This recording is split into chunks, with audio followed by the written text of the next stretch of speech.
L'exil aura été de courte durée pour le général Paul Malong, ancien chef d'état-major de l'armée sud-soudanaise. Depuis ce 9 avril, il fait parler de lui, avec la création d'un mouvement politique armé, le Front uni du Soudan du Sud. Sa mission, ramener la paix dans le pays déchiré par des luttes ethniques et politiques. Pour le chef militaire Paul Malong, le président Salva Kiir a échoué. Le Soudan du Sud est en faillite, l'heure est donc venue de lui insuffler une nouvelle énergie dans tous les domaines.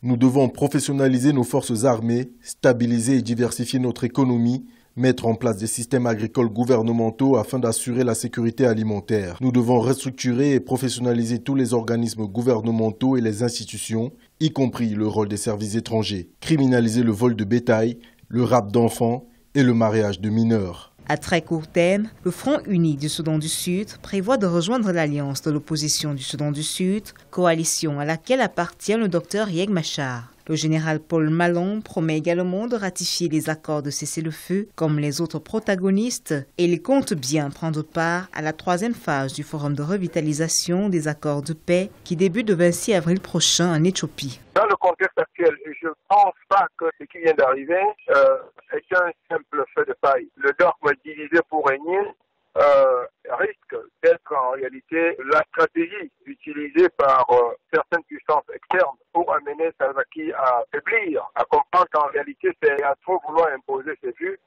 on va le fragiliser et il risque en réalité d'être affaibli. Le général Paul Malong avait été nommé par le président Kiir, chef d'état-major de l'armée en avril 2014. Suite à des dissensions entre les deux hommes, l'officier supérieur avait été démis de son poste en mai 2017, puis assigné à résidence. En décembre 2017, un accord avait finalement été trouvé et Paul Malong avait ensuite quitté le pays. Depuis son annonce ce 9 avril, le gouvernement de Juba le considère comme un rebelle.